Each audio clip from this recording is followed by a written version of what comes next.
Om Bhurvasva Tatsavitu Varenyam Bhargo Devasya Dhimahi Dhiyo Yona Prachodayat Om. Our salutation to that Supreme Being who is the Self and all. He is the source and sustenance of this universe. In Him we live, move, and have our being. May He illumine our hearts, and may He guide us in every way. Om, peace, peace, peace.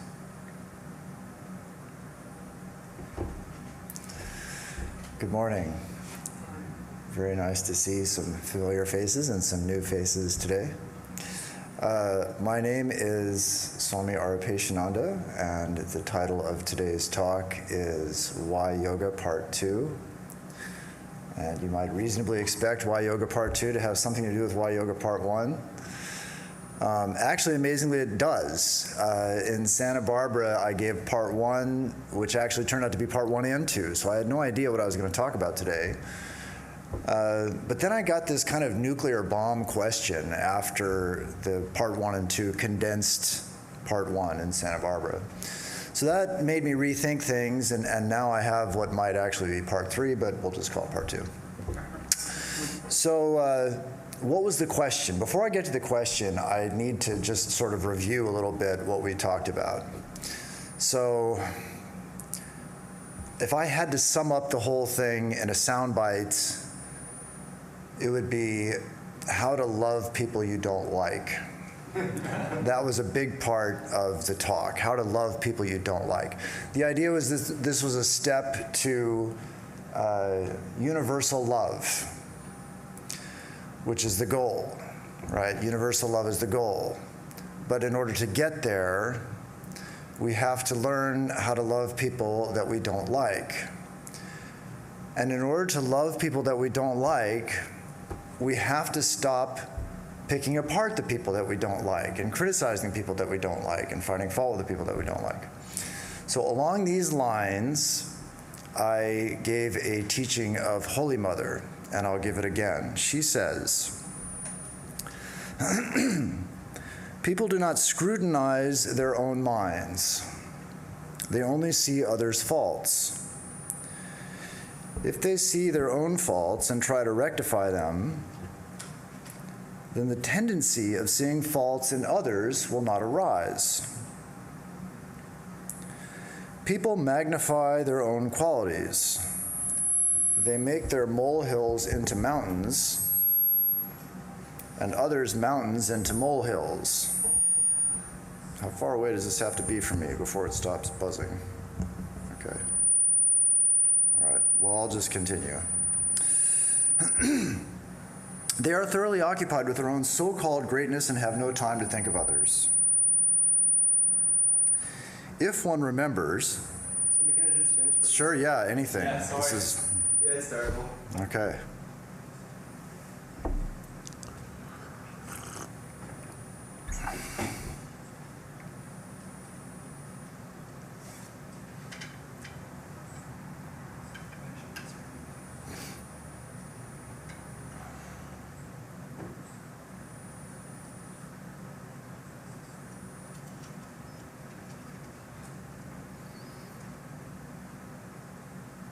I would tell a story to pass the time, but it's going to buzz at me, right? Or no, it's off now. It's off now. Oh, so I can just talk. Okay, very good.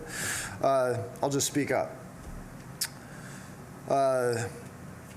So if one, this is Holy Mother talking, in case we've lost track of the bouncing ball here.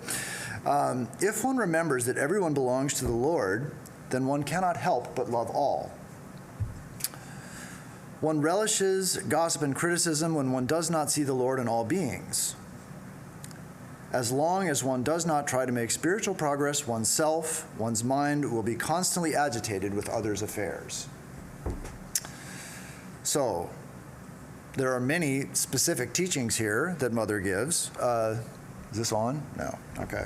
First one is, she says, if people see their own faults and try to rectify them, then the tendency of seeing faults in others will not arise. There we go.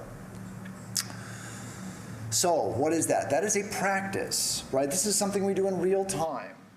We have to be sufficiently aware of our own minds to be able to implement this, right? So in other words, you see some fault in someone, and we have to be aware of our minds that this fault, this idea of a fault in someone is arising. Then I have to remind myself at that time, I also have problems, right? Maybe I even have the same fault this person does, right?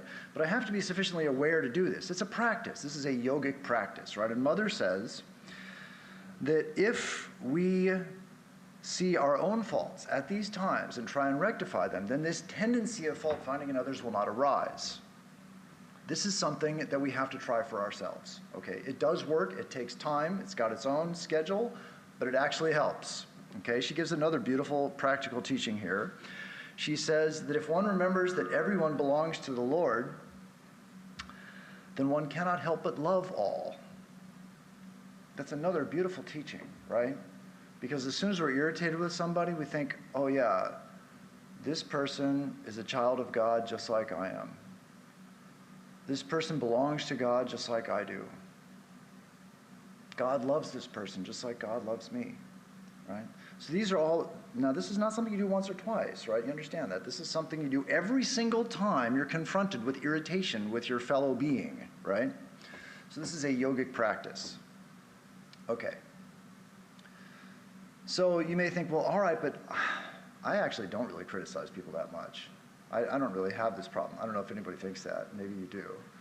I'm not picking people apart. People are actually parading their character flaws in front of me. How can I just ignore them?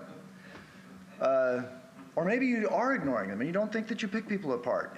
There was a devotee couple that came out to the desert where I live a while back, and they told me this fascinating story. They were at a dinner party with 5 or 6 other couples, and they decided to play a game. The game was, they sit around this table, and they'd pick somebody, and everybody at the table had to say something nice about that person, okay? And then after that was done, they'd switch to somebody else, and everybody else had to say something nice about that person, until it went all the way around the table, and everybody said something nice about everybody, right? That's the game. Seems like a nice game, right? Failure, it tanked, it was terrible. Awkward silence. Half-hearted, tacky compliments that didn't come from any meaningful place, right? Embarrassments all the way around, and the game flopped in seconds. And you think, well, why? These people liked each other, they're friends, they elect to spend at least some of their free time together because they like each other nominally. And they're all good people, I would say. What does that mean? That means they are intelligent, hardworking, sober, devoted to their families, people who like each other and can't say anything nice about each other when put on the spot, right? Well, this is natural. That is the point. Another Holy Mother teaching, she says, it is the nature of water to flow downwards, but the sun's rays lifted up towards the sky. Likewise, it is the nature of the mind to go to lower things, but the grace of God can make the mind go higher. So we need grace, actually, or self-effort, which from another standpoint is grace. Self-effort to seek the character strengths of our fellows. It doesn't come naturally to us. What comes naturally to us is what we're irritated with in them, right? So, okay, here's the point. All this stuff that I talked about a couple weeks ago was basically directed to an ordinary life. These are my ordinary friends, my ordinary associates, people I know at work or on the weekends or at church or whatever. How can I look at them in a different light? How can I approach my more or less ordinary life in a new way that's more constructive? That was the idea of the talk 2 weeks ago. Okay. So after the talk, I get this question. After I was out there on the porch there in Santa Barbara, and this woman says, well, how can I love Putin? Vladimir Putin, right, the Russian leader. I thought, okay, well, that's kind of abstract. I hadn't really thought of that, but I'm trying to think of something. Oh, turns out it's not that abstract. She's actually Ukrainian. And here's her mother right next to her. And what's her mother's story? Her mother was in this country visiting her daughter for just a few days from Ukraine. She came alone. She left her family back there. During her visit, Vladimir Putin decided to invade and bomb her country, and now she can't go home. And she doesn't know what's happened to anybody. Her husband, the rest of her children, grandchildren, all that. She has no idea if what's happening. Her house, all this stuff, just gone. She's out of touch with everything, right? And so the question is, how do I love, or at least not hate, Vladimir Putin, right? So this was kind of a nuclear bomb question, because I just had not thought about, like I said, I was thinking about, okay, another day at the office, how do I try not to hate my boss, kind of thing. He's not bombing my house, right? It's a different relationship that I have. He may be a bad boss and I don't like him, but there's limits to how bad a boss is. This actually isn't the first time I had this problem. There was another talk here in Hollywood, I guess many years ago now, but it was the same basic thing where, in a soundbite again, the message of that talk was quit complaining, right? Stop complaining about your life, stop complaining about whatever, because it doesn't make you happy, it doesn't help anything, and so on. And a bunch of practices, how to stop complaining, why you should stop complaining, what you can expect from the practice of not complaining, all that. So then this woman comes up to me afterwards and says, well, I just found out I have stage 4 breast cancer. How do I not complain about that, right? So it's the same basic issue where I'm kind of kicking around in the shallow end of the pool, and I have these people after the lecture that say, excuse me, sir, but I'm stuck in the middle of the ocean and my boat is capsized and I just got hit by a tidal wave, and what do I do, right? So I wasn't really prepared for that, but now that's the subject. That's how I'd like to approach why yoga today. Not why yoga in the everyday sense of life, but why yoga when life serves us these thankfully rare catastrophes that occasionally just change everything, right? Those life-altering events, right? Why yoga for those things? How does yoga help us in those situations? How does the practice of yoga make us more resilient? What practices can I implement at those times, right? So that's the idea today. And from a certain sort of superficial standpoint, you could say that yoga doesn't work. You can find plenty of examples in the scriptures where yoga doesn't seem to help. Big famous people, right? Jesus Christ on the cross. Now remember, as he's going to the cross, he has this wonderful prayer. Lord, Father, forgive them, for they know not what they do, he says, right? These people are jeering, mocking, beating him, tearing his clothes and all these terrible things they did. And he's just totally above it all. He can rise above it all and just say, Lord, they don't know what they're doing, and bless them that curse him. Just like he told us to do. Bless them that curse you, right? He's doing it. And then what happens? He gets on the cross and he says, Father, why hast thou forsaken me? Lord, Lord, why hast thou forsaken me, right? That's what he says on the cross.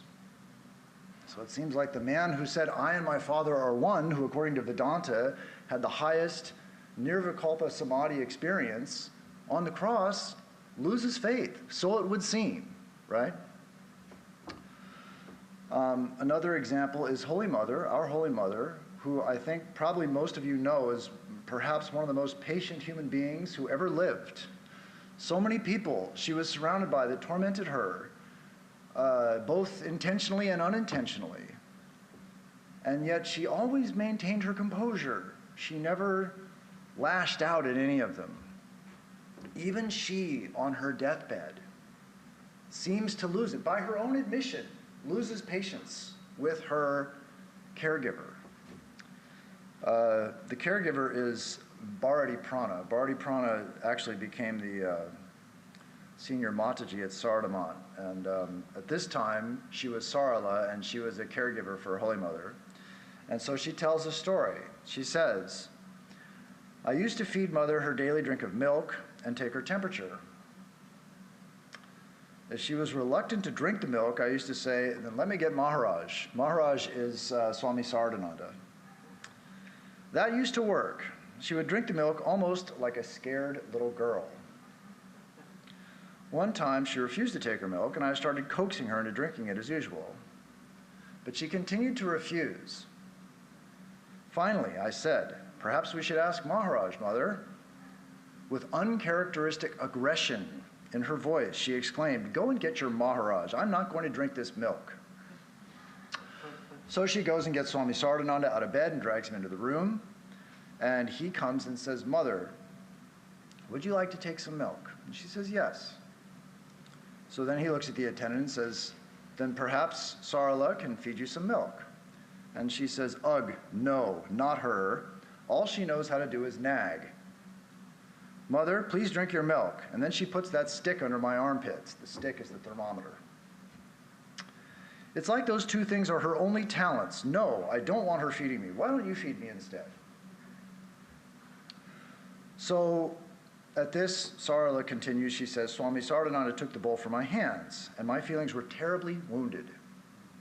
I vowed never to feed her anymore. Her words, especially in front of the Swami, crushed me. Let him feed her if that is what she wanted. Now, I wasn't there, of course, but I have taken care of a few dying monks, and I know in these situations that your nerves are shot. You're sleeping in the room with someone who's on their deathbed, and a few times in the middle of the night you got to wake up and clean up their barf or their poop off the floor or off the bed or off their body or wherever it is.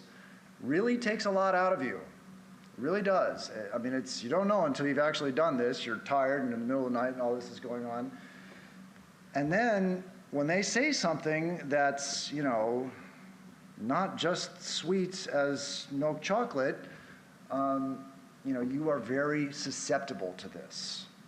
And of course, the person on the deathbed is at their wit's end as well, right? So it's this very volatile situation. Both parties are just not in their best form, right? And so these kinds of words can be very painful. So, and actually Hollywood has a senior monastic brother. We're actually facing something like this here. Not quite that bad, but we're getting there. Anyway, so the attendant doesn't come back. Holy Mother, of course, notices, says, where is she? And she says, is she upset with me? Oh, no, Mother, she just had something else to do today. Well, of course, she's not going to believe that. So she gets the attendant to her bedside, calls her to the bed, and says, are you upset with me? And she lies and says, no, it's no problem. And of course, Mother sees right through this. And she says, then why are you neither feeding me my milk nor putting the stick under my arm?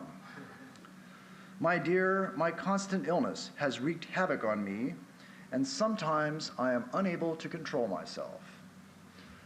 So there you go. By her own admission, Holy Mother, perhaps the most patient and self-controlled human being in recorded history, is saying right here that occasionally she loses it on her deathbed, right? So you think, well, what good is this yoga business? You've got Jesus can't take it on the cross, and Mother's on her deathbed, and she's losing it.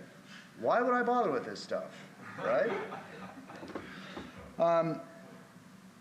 Well, I don't know the answer, of course, but my feeling is that we simply cannot judge these avatars. These are avatars, according to Vedanta. In other words, they're not just saints. They're not people who practice yoga to get better like we do, right? Their every act, even the apparent loss of faith or loss of self-control, is said to be for the welfare of others. Every bit of it, everything. And someone once asked Swami Prabhupada, the founder of this place, somebody asked him about Jesus on the cross and said, well, what happened? What was the deal there? Did he lose it on the cross? And Swami insisted that he didn't. He said that he was just reciting the 22nd Psalm. That is a line, that's the first line in the 22nd Psalm. Lord, Lord, why hast thou forsaken me? So he was just up there reciting scripture. No problem. That was his explanation, right? You think, well, why do you pick that verse? I don't know. But that was his answer. And also in this example, Swami Saradananda, who was involved this night, had a completely different readout on what happened than the attendant. He said, see, Mother was very shy. I think most of us know that Mother wouldn't talk to men. She had a veil over her face, and sometimes even that wasn't enough. She'd get somebody else, she'd whisper to somebody, and they would talk to the man, right? She wouldn't, even with a veil, she wouldn't talk to him. And so Swami Saradananda, although he was a disciple of Sri Ramakrishna and had been serving her for decades, was still subject to this extremely formal treatment, right? And so he jokes about it, but it's causing him pain. He doesn't like it. He jokes and says, well, she treats me with the reverence of a father-in-law. See, fathers-in-law back then, a young girl almost never was in the presence of her father-in-law. And if she was, she had a veil on and didn't really look at him. So he joked that way. But it hurt him. And Sarala says that when she handed him the bowl to feed Mother the milk, he was so full of joy that his hands were trembling. He was so blissed out from this opportunity to finally be able to serve Holy Mother that he was trembling so bad he could hardly hand the bowl to her. That was his state of mind during this situation.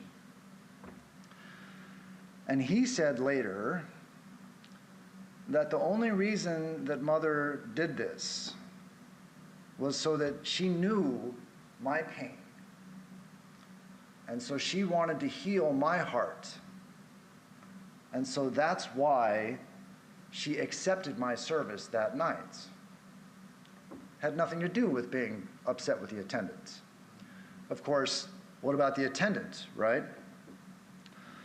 Well, Mother calls her and says, later, after they talk, she says, my dear, please don't take my words personally. Please don't be upset. And Bharti Prana says, at this, I was racked with sobs. She pulled me closer to her, laid my head on her bosom, and gently comforted me. Beautiful, really. I think it's pretty obvious that the attendant had a majorly cathartic experience there. And so the Vedantic position would be that Mother's apparent loss of self-control was for the welfare of others. And this is the basic idea. Even Sri Ramakrishna, towards the end of his life, occasionally admitted that he was suffering through this throat cancer in order to unite his disciples in a bond of love. He was going through all this suffering so that his disciples would work together and get to know each other and join in love in service to him, right? And so that's the idea. The idea is that these avatars, their practice of yoga is just different than ours, right? So when you look at the scriptures and you say, well, it's not working for him or her or whatever, there's another side to it. And my feeling is that it's a very constructive side to try and look at. You find something in some avatar's life and you try and figure out who benefited from this one. It's kind of meditation, actually. Anyway, okay, so we can't look to the avatars for the answer to this question, at least I don't. So then where do we look? Well, Swami Shivananda, another disciple of Sri Ramakrishna, he suggested that we read the lives of Sri Ramakrishna's disciples. He asked some young monk, he said, well, what are you reading these days? And I think the monk said the Upanishads. And Shivananda said, can you read our lives? Our lives are the Upanishads. Ours means the disciples of Sri Ramakrishna. Can you read our lives? Because they're the Upanishads. You will find there the essence of all the scriptures. This is his claim. I think he's right. I think each biography that you read, if you've read them, the biographies of Sri Ramakrishna's disciples are full of life lessons that I think are very valuable. As far as the tsunamis of life when you're in the middle of the ocean go, I think the king of all the disciples of Sri Ramakrishna has got to be Vivekananda. It seems to me he had the most difficult life of all of them. You know, when I was in India, gosh, that was 10 years ago now. Anyway, when I was in India, I went around north, east, and west, not south, and I asked every Swami I could get a hold of. I asked him, which disciple of Sri Ramakrishna would you like to be if you had a choice, right? That was my question. It was a poll. I took a poll when I was over there. And the overwhelming favorite was Brahmananda, Maharaj. Nobody else was even close. Everybody wanted to be him. Then after that, there came maybe Premananda, Shivananda was another one, Sardhananda came in there, Ramakrishnananda, a few others. I think there was a few Latu votes, that's Swami Adbhutananda. And they all had various reasons why they picked this or that Swami. No one picked Swamiji. He's the obvious guy. He's number one guy. Nobody picked him. Finally, I think it was the very last person I asked as I was leaving the country. One guy, young Swami, said, yeah, I think I'd like to be Swamiji. Basically nobody.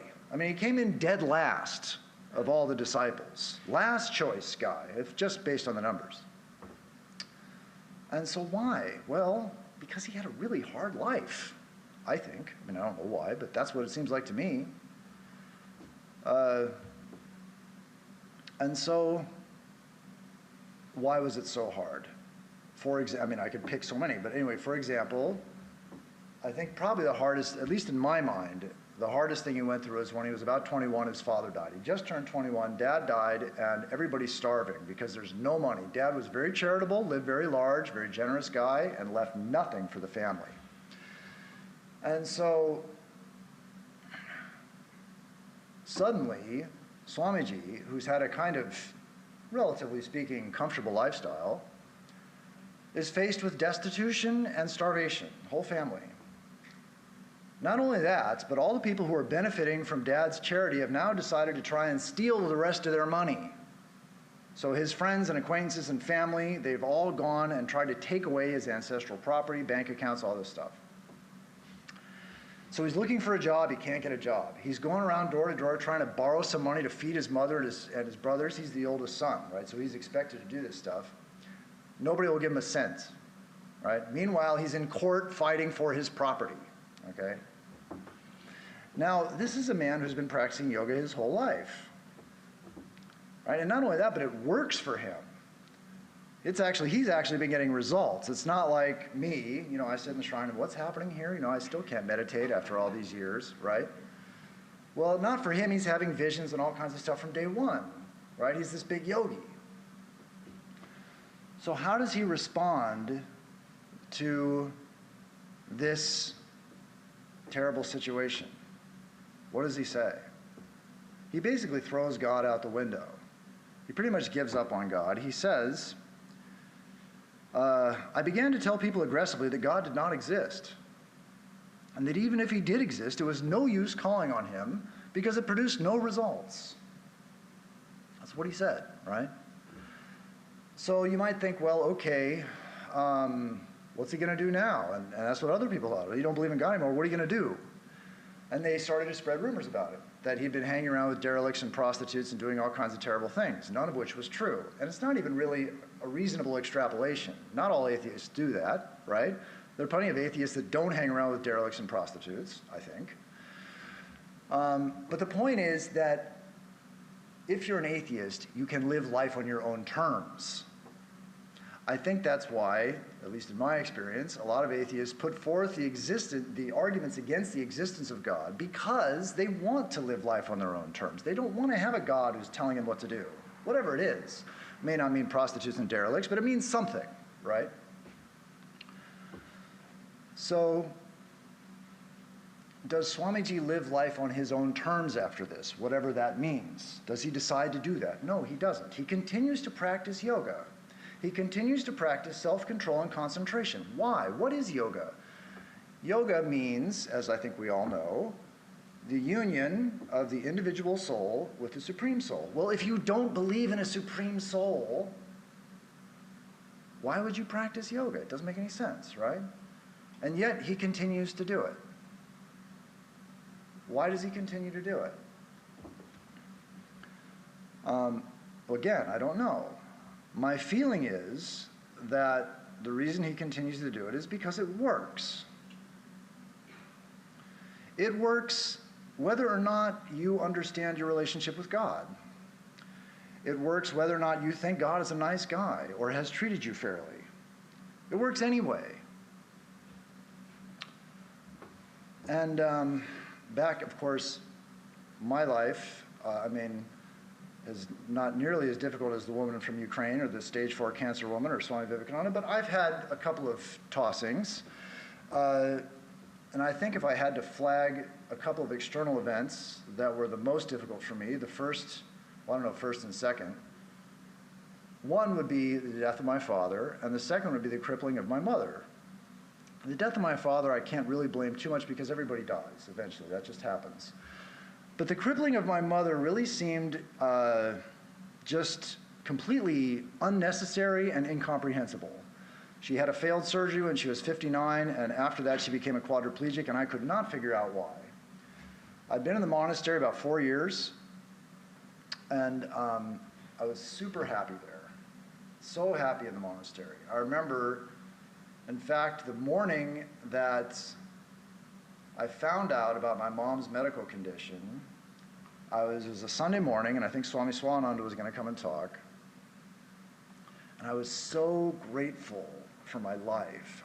I don't know why exactly what it was, but at that moment I was just so happy. Lord, thank you so much for this wonderful life you've given me. I feel like I'm happier than I've ever been in this monastery. I feel like I'm practicing these things and working on these things that are really benefiting me and maybe even other people a little bit, you know? So I was very grateful and just elated this morning, this particular morning. And so I thought, okay, after this prayer, I thought, well, I think before I get ready for the talk, I'll go check email real quick and see whatever. And there it was, right? The email of death telling me about my dad, telling me about my mom's situation. And from that point on, I disappeared from the monastery for months. I was in hospitals. Mom was in and out of comas. And I'd show up to the monastery once a week, maybe, to pay the bills and whatever other little jobs I had. And, throughout all this, of course, I was thinking, where's God in all this? I mean, my problem wasn't Swami Vivekananda's problem, where he's going to say there is no God. That wasn't my poison. Mine was, God has rejected you. That was mine, right? I mean, don't you think he heard your prayer? How happy you were in that monastery? Don't you think he heard that? Don't you think that this is his response to that prayer? Kicking you out and sending you to these hospitals, getting ready to get this one out of here. He's a reject and a failure, right? That was my cross to bear. It was warfare in my mind. No, God doesn't do that. He loves all his children. He hasn't rejected you. Don't be stupid, right? Well, the mind would just come back with this thing again and again. I'm sure we've all had our own form of this. Another one, if you were a better monk, this wouldn't have happened to your mom. That was another one that I had to deal with. And that was a killer. It would just drive me to tears, make me crazy, these thoughts, you know? So that was mine. I believed in the existence of God. I just thought that he'd had enough of me, right? And yet, eventually things sort of came back together somehow, and I stumbled my way back into the monastery. I didn't really hold on to my practice that well. I tried to meditate for a while. I did for a while. And then it just got too crazy in the hospital. Most hospitals, I found out, have shrines. And you can go in there and meditate. And I used to do that. But then the situation just got so bad, so many medical emergencies and disasters, I just couldn't leave the room. And eventually I just got caught up in this hospital life. And then somehow things came back together and I stumbled my way back into the monastery. And I think, well, why? Why did you do that? If you thought that God rejected you and you're a failure as a monk, if you half believed those things, and you hadn't really kept up your practice anyway, why go back to the monastery? And if you look at the life of Swami Vivekananda, I mean, why did he continue? I mean, yoga didn't put food on the table for him. It didn't win his lawsuit. It didn't get any of his friends to loan him any money. It didn't do any of those things. And yet, the reason I went back to the monastery is because I thought yoga worked. What does that even mean, right? What does it mean yoga works if you don't hold on to it in the hospital? You think that God's rejected you, and if your Swami Vivekananda didn't do any of the things that you wanted it to do, like, I don't know if he wanted it to do, but he wanted money, food, lawsuit, gone, right? Yoga isn't doing any of that. And yet I would say that I went back to the monastery because yoga worked. And I think Swami Vivekananda held on to his practice because yoga works. So the question is, what does that mean? What does it mean yoga works if it's not doing any of these things? Well, I know from my own experience that however poorly I behaved in the hospital, as far as my yogic practices go, it would have been far worse without yoga. I know that. I'm sure of that. However bad I did, it would have been worse without it. Why? You know, we can lose everything. We can lose, like the woman from Ukraine. We can lose our country and our family and our property. We can lose our lawsuit. We can lose our bank account. We can lose our food and our family and everything else. In the middle of all that, the promise of yoga is still there. That promise of union of the individual soul with the Supreme Soul is still there. No matter what you lose in this life, that goal, which is beyond all these things, is still there in front of you. And you know from struggling for it that it's struggling for that goal is working somehow in your psyche, right? And Sri Ramakrishna sums it up this way. He says, those who take refuge in God do not go down to the bottom even on account of unbearable grief. They regain their balance after a few tossings. Others lose their control, their balance, and altogether they go down. Haven't you noticed the plight of the small fishing boats in the Ganges? It looks as if they are lost altogether. The small ones are capsized and gone. The bigger vessels, carrying tons of load, regain their balance after a few tossings. But a toss or two must be felt by all. That's what he says. A toss or two must be felt by all. And maybe that's about all I've established today so far, that if you are an avatar or a saint or just an ordinary guy, you are going to get your boat rocked once or twice in this life. Nobody gets every ride here, okay? And so this practice of yoga, according to Sri Ramakrishna, your boat will get rocked, but you will manage to keep your balance. You will come back up to the surface. Because why? Because we have this higher ideal. Because there is this ideal of union with the Supreme Soul, right? That's what carries you through these difficult times, right? And what is it? Okay, maybe you agree with me, maybe you believe it, but what exactly is it doing? What change is it making in me? How am I different? How am I more resilient? How am I more able to handle life's disasters from this practice of yoga? What is it doing to my mind or soul or body or whatever that makes me stronger? I think it's detachment. I mean, I guess you could say a bunch of things. But my feeling is that when you're reaching for something higher, you're reaching for this union with the Supreme Soul as an individual soul. When you're reaching for that, you're necessarily letting go of lower things. You cannot help it. But to reach for something higher, you've got to let go of the lower. It detaches you from this world, from myself.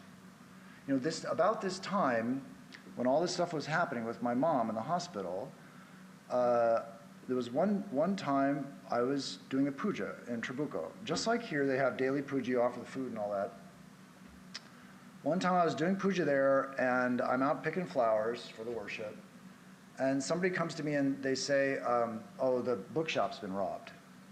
Okay, so I put down the flower basket, and we go look at the bookshop. We decide to call the sheriff.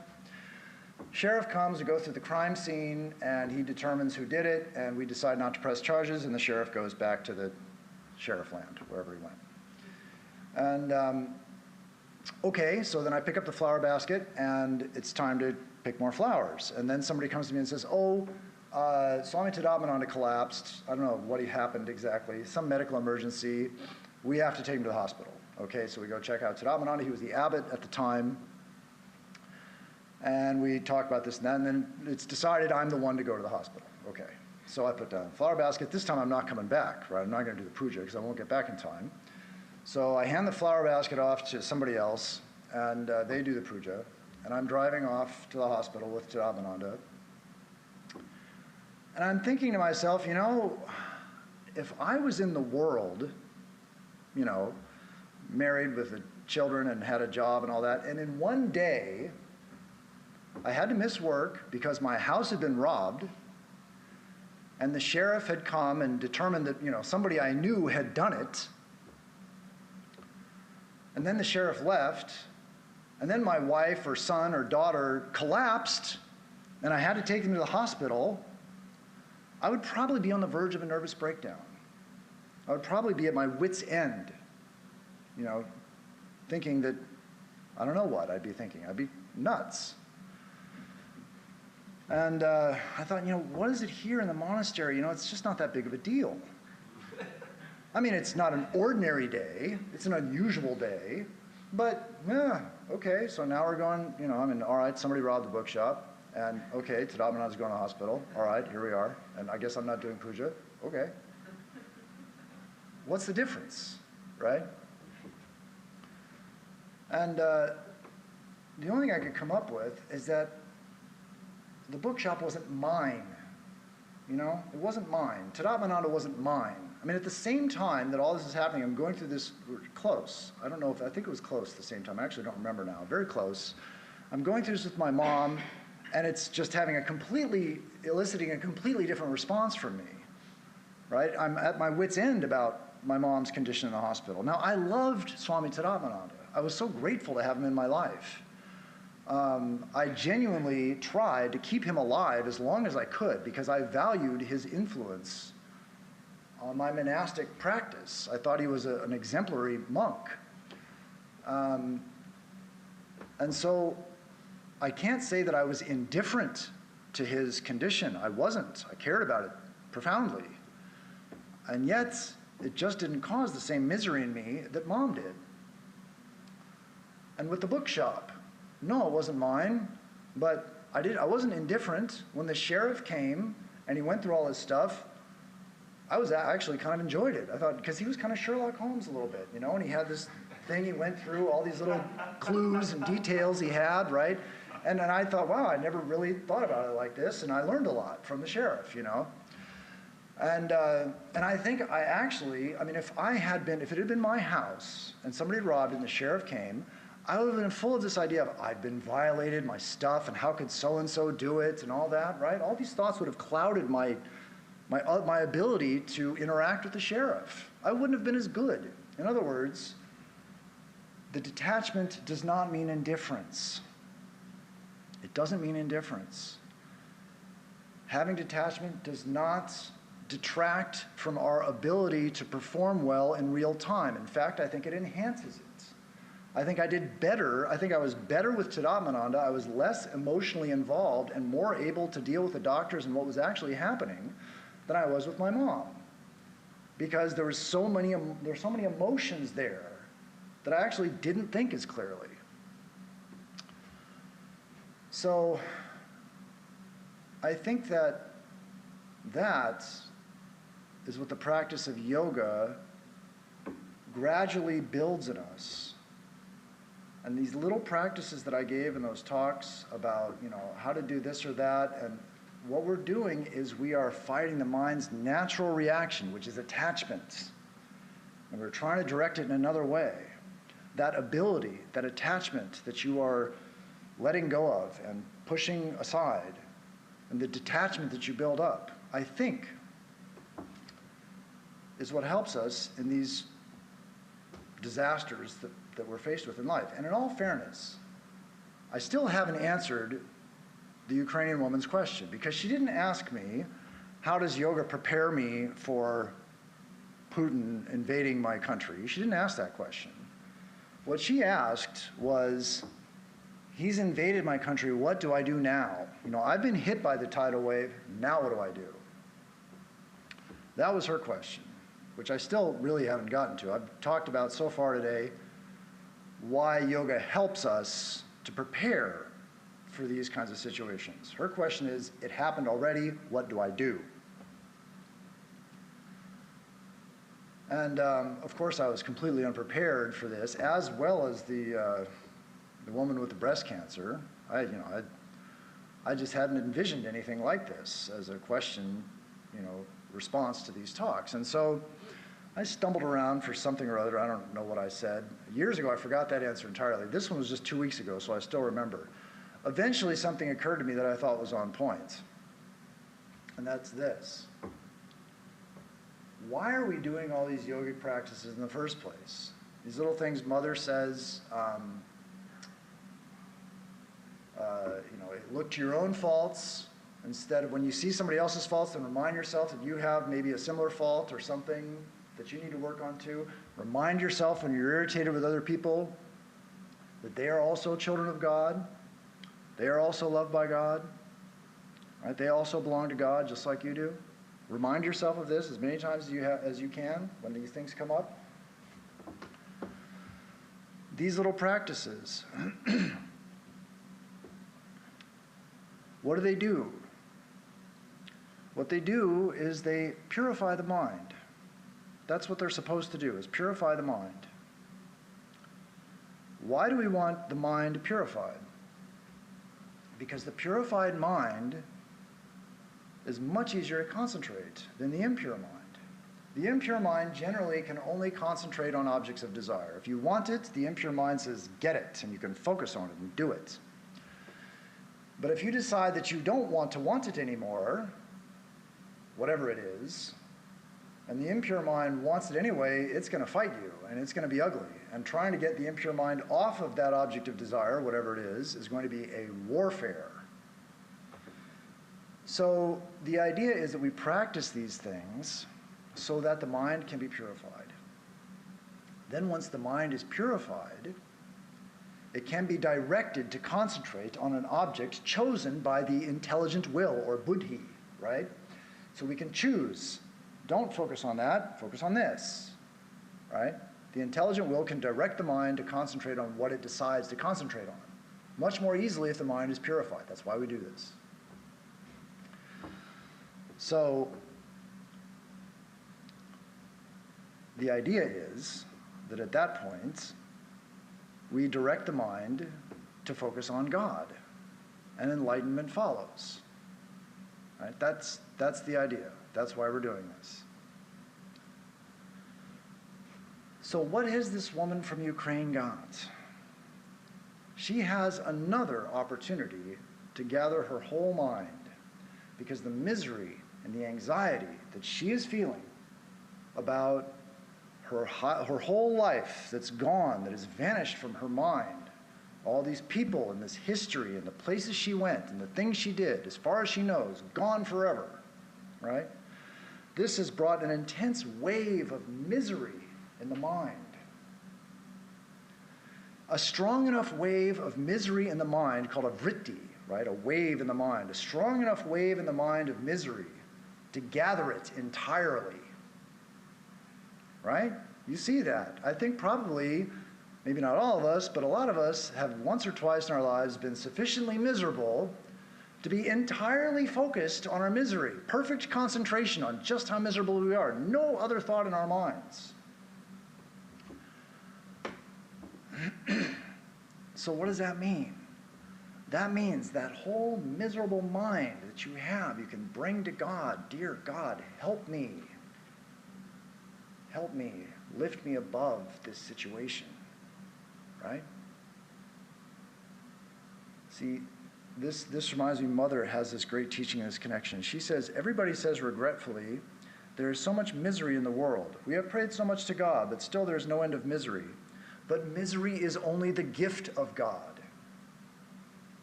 Misery is only the gift of God, she says. It is the symbol of his compassion. Why?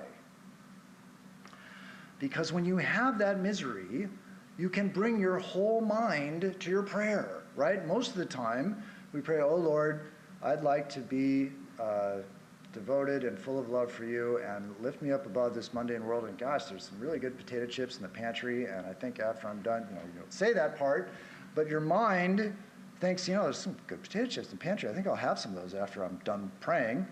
Or last night on YouTube, something funny was there, right? Half of our mind is on these other things. Well, it's said that God doesn't hear those prayers so well, right? That doesn't quite get through to the other side, that kind of prayer, right? But the woman from Ukraine who's lost everything, God bless her, she's not thinking about those potato chips or anything else. When she's full of all that pain, all that anxiety about her loved ones and her life and everything else, she can really bring it to the shrine and say, Lord, please lift me above this. Elevate my mind so that I am no longer tempted and frightened by this world. Lift me above the push and pull of this world. She can really, really focus her mind on that. Lift me above this. Lift me up to where you reign in this realm of Maya. Raise me there.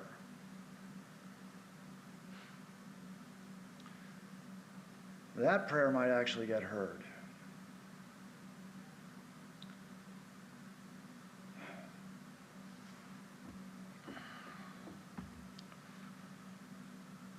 May the good Lord bless you and keep you.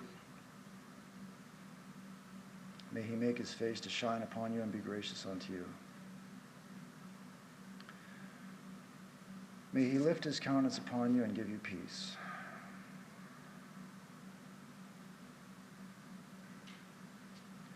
May good betide all. May happiness come to all.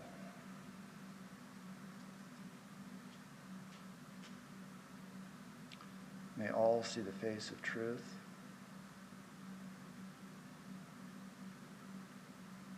And be fortified with the armor of love, goodwill, joy,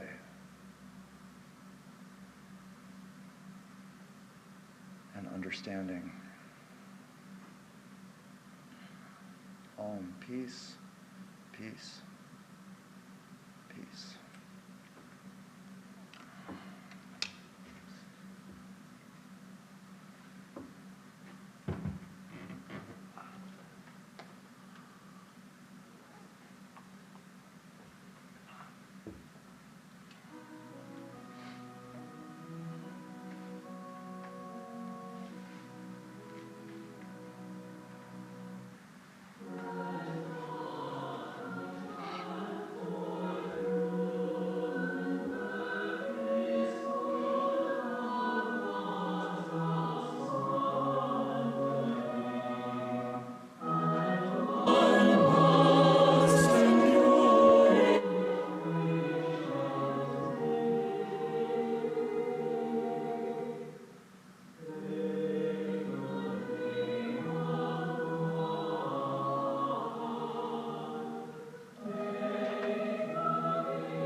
questions. Any questions? It's the microphone he's using, that no microphone for the questions. Oh, well, I can hear fine.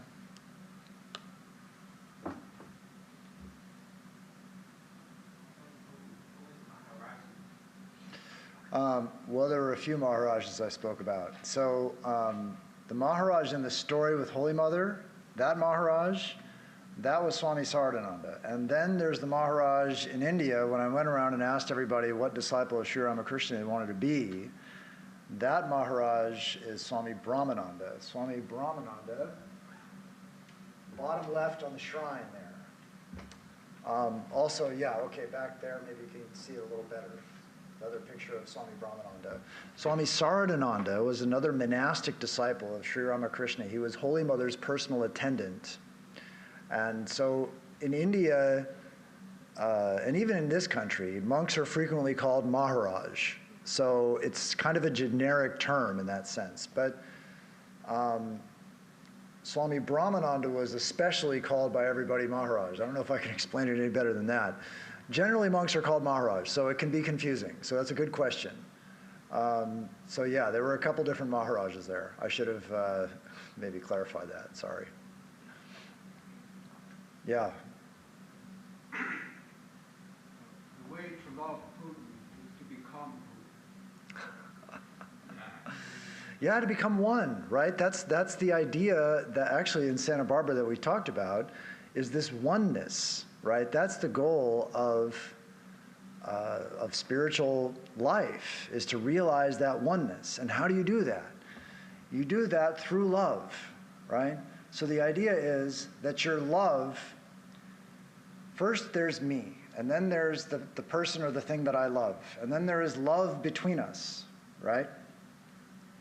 And then as that love grows, and I think anybody who's been in love probably knows this, that when you're in love, you forget yourself. Your mind runs away from everything off to the object of love. Whether you like it or not, you're in love.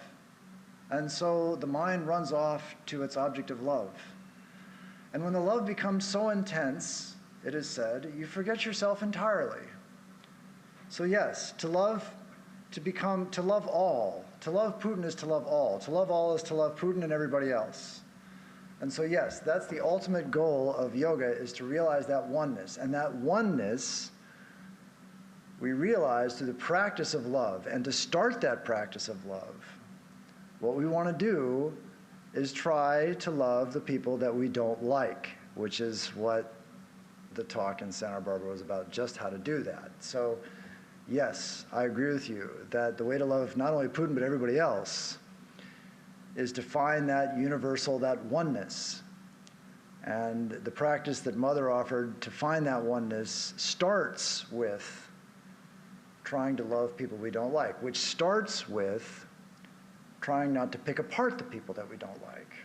So that's sort of the ABCs of how to love Putin, yeah. Why speak about God as if God were somehow differentiated from that supreme self, giving God attributes of sex, like he may answer a prayer. Right. Like there's Right. some guy Well, you know, there yeah, I understand. constantly listening. Right. Yeah, you have to pick a standpoint, right? So yes, we're trying to realize that oneness, which means that now, currently, we're in the realm of duality, right? If I was totally established in that oneness, I wouldn't be up here talking to you, because I would be aware that there's no one to talk to, right? It's just one. There's no speaker, listener, talking between them. That's duality, right? So what I'm doing is approaching that ultimate goal of oneness through a dualistic attitude. So I say, oh Lord, help me, whatever, right? But yes, the ultimate goal is what you say. The ultimate goal is not to think of God as he, she, or even it, right? Like Jesus said, I and my Father are one. Aham Brahmasmi, I am Brahman, right? Sarvam Kalvidam Brahman, all this is verily Brahman. That's the goal. There is no I, right? All is Brahman. End of story, right? That's the goal. To get there, we pray to God, dad, mom, however you want to look at God, as a he or a she or an it. It's the dualistic attitude, and it's a stepping stone to this higher non-dualistic idea that you pointed out. Yeah. Yeah. With regard to this Maharaj thing for the monks the other day, I was speaking to Mahayogananda, and when we finished, then perfectly natural to me, with whatever background I have, then I could have said Maharaj, but I said, thank you, sir. And I'm like, what breach of etiquette did I make? You know, I'm not too good at Maharaj either. And it's funny because you go to India and you realize just how poorly you say that word as a Western white guy. Maharaj, you know, they just don't say it that way. Maharaj, they have this Maharaj thing that they do that it just doesn't work. I don't say it that way. So even when you try and say it over there, you're not doing a very good job. You know, it varies from person to person. You know, it doesn't matter to me. And I don't think he takes it very seriously either. So yeah, I wouldn't. Sir is not used here. It's a lot easier to say, right? I mean, it's a lot fewer syllables, and it's a much easier word. But yeah, Maharaj is generally what monks are called. But you know, I don't think you did anything wrong. I think you're fine. Well, some places, Swami G is used all over the place, but That's another one, yeah. In some places, it's reserved for Vivekananda. Right. And I think when I went to Delhi, I had to do some work in Delhi in connection with a laboratory I was involved with over there. And the professor of electrical engineering at Delhi, NSIT, Netaji Subhas Institute of Technology in Delhi, I went there and talked about laboratories with this electrical engineering professor. He called me Guruji, which really made me uncomfortable. I thought that was much more difficult for me than any of the other things. But so these things vary from one place to another. And Swamiji, Guruji, Maharaj Ji, or any of that stuff, you know. Just not, hey, If your heart's in the right place, that's what matters, right? Yeah. There is a question from the Okay. The question is, Sri Ramakrishna had been suicidal due to being miserable. Is it because he's both human in the Bible? Yeah. That's a good one. Yeah, you know, I'm not going to stand up here and pretend to explain Sri Ramakrishna's actions. I'm not going to do that. Somebody once asked Swami Sardananda some question like that. They said, you know, did Sri Ramakrishna do this and that because A, B, and C? And he said, you know, if you want to try and understand why Sri Ramakrishna did what he did, you go right ahead. But we, the direct disciples who lived with him, have given up on this a long time ago. And I remember when I read that, I thought, you know, if they gave up on it, I think I'm done with it too. I mean, what I would say is, if you can find, like I suggested, a situation where you can find how some action like Sri Ramakrishna taking on the throat cancer in order to bind his devotees in love, that is a productive thing to meditate upon, in my opinion. If you are looking at his actions and you're having a crisis of faith and thinking that maybe he was just an ordinary guy because he's not acting the way you think he should, well, that's probably not as productive a thing to think about. But as far as actually trying to figure out why he did what he did, I wouldn't go there. Yeah. Isn't the problem of that reconciliation with our understanding of how do I formulate this? So if we have an avatar or an enlightened being who has transcended their identification with their body-mind complex, Okay. is it not our fault to then identify them with that body-mind complex? And that's where the conflict appears. We try to reconcile the enlightened being with that specific body-mind concept which they have themselves transcended. Right, I agree with you. Right. Well, fault is a sort of a charged word, but yeah, I hear what... The paradox. Right, I hear what you're saying, and yes, I remember one time a yogi came to Dakshineswar, and he was living under a tree, and Sri Ramakrishna sends out some of his disciples to go visit this yogi and talk to him, and see about him. And so they do, and then they come back to his room, and he says, "So, what did you think about the yogi? I dare say you measure him with your own tape." I dare say you measure him with your own tape, right? And that's what we all do. We see, and this is why, again, it's a good point, because that other question, when we look to the life of a great one, and we find in our minds doubts, which maybe that questioner actually didn't have, but if he did, or if anybody does, more likely than not, yes, what you're saying is it is a fault in our perception, rather than some faults in the object of our perception, right? Because we do see everything through the lens of our own mind, which is why, again, these yogic practices designed to purify the mind are designed to also increase the accuracy of our vision and perspective, so we can see more clearly. And like you said there, you said the object of our perception, whereas enlightenment itself is subjectivity itself. Right. There is no, well, that's the highest standpoint. Yes, then it's all one, and there's nothing to perceive. Identifying subjectivity. Right. Identifying enlightenment with a specific one. This is a tough crowd. You guys are a tough crowd. These are good questions. That's okay. I didn't mean to stop you. Please, if you have others, it's all right. That's it. That was, you fooled me there. You just went for your chin. Okay. Ready for Announcements? I don't, oh, you have them? Okay. You do it? Okay. Will I do it? No, you do it. Okay. All right, so, am I close enough? Here, I'll get down. All right, so next week we have Swami Sarvadevananda speaking on Vivekananda's mission.